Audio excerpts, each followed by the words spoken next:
We're at the biblical town and event of Kersey, which is in the Gospel of Mark chapter 5 and also in Luke chapter 8. This is the scene of Christ delivering the man that was demonized by the legion of demons. And this is what it says in Luke 8 and verse 26. Then they sailed to the country of the Gadarenes, which is opposite Galilee. We're actually on the other side of the Sea of Galilee from Capernaum. This is where also in the Bible, when it talks about the prodigal son that went to a far country, and if you remember what the prodigal son did, he earned a living feeding pigs. This is a pig swine herding area of the Decapolis. It was a pagan area. It was nothing to do with Israel. It was where they went to be away from Judaism and the rules in Israel. If you wanted to go to have a party, you would come over to this side. And so over here on the far side, on the pagan side of the Sea of Galilee, Jesus took his disciples in chapter 8 of Luke's Gospel. They went from all of the Judaism and the Pharisees and the scribes and Sadducees on that side to the wild country on this side. And as they were sailing, they stepped out of the boat, and there met them a certain man from the city who had demons for a long time. That's our lesson. We're studying the life of Christ. We're looking at who Jesus is. We can tell who Jesus is by examining what he did in each of these cities. He revealed who he was by his miracles. In this instance, right here in Kersey, and behind me you see the cliff where this event happened. Imagine 2,000 pigs behind me grazing on the hillside.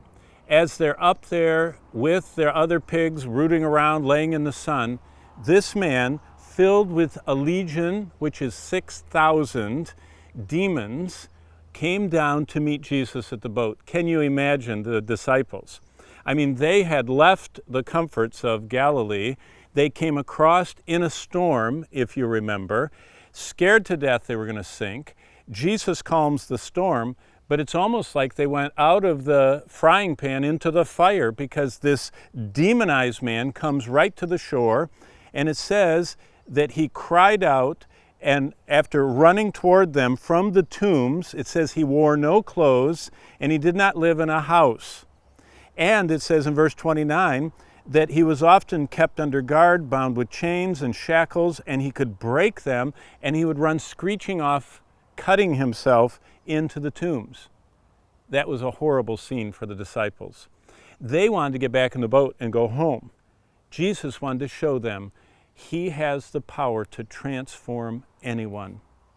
Can you imagine someone in more desperate condition than a naked, demon-possessed man, cutting his body, bleeding, wearing no clothes, having dangling from his wrists chains that he had broken off, and that man comes running from a graveyard and screeching comes running toward the disciples?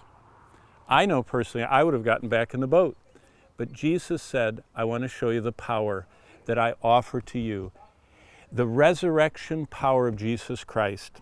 And so Jesus asked this troubled man, this demonized man, he said, what is your name? And he said in verse 30, Legion, because many demons had indwelt him. And immediately they, that's the demons, begged Jesus that he would not command them to go into the abyss. They knew who Jesus was. They knew he was the Lord of heaven and earth. They knew he could command them to go and be imprisoned. And they said, don't do that. And so this man knelt down and with a loud voice said to Jesus in verse 28, what have I to do with you, Jesus, Son of the Most High God? Did you know that's one of the greatest confessions of the Gospels? This demonized man knew who Jesus was. It's interesting. The religious leaders hated Christ, denied who he was. The common people speculated, but those from the spirit world, those immortal beings, those powerful angel beings, always knew who Jesus was. And so Jesus commanded them to come out of the man. And a herd of many swine was feeding there on the mountain. Do you see the mountain behind me? So the demons begged Jesus that he would permit them to enter the swine, and Jesus permitted them.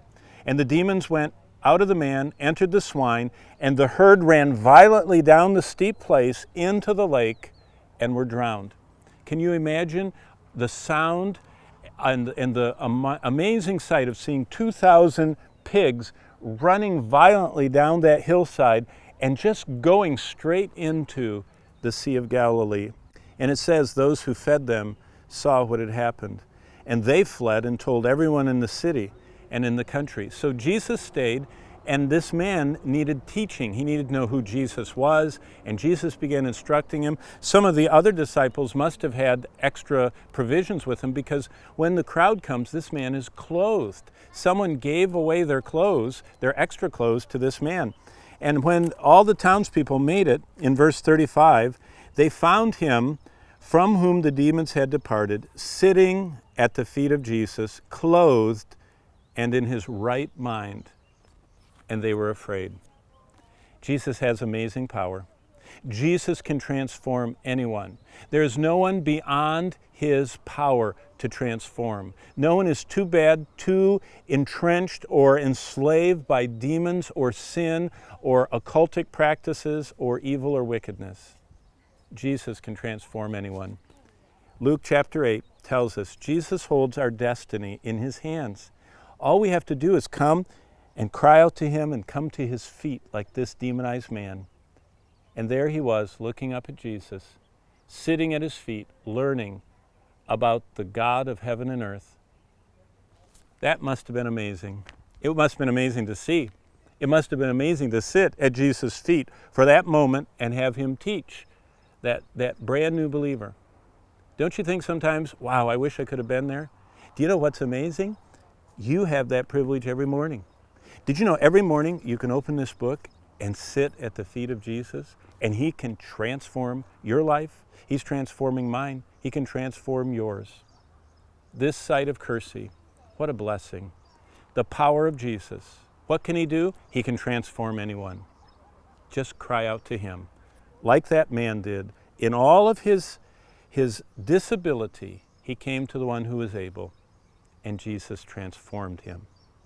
Let's let Jesus loose into our lives to transform us today.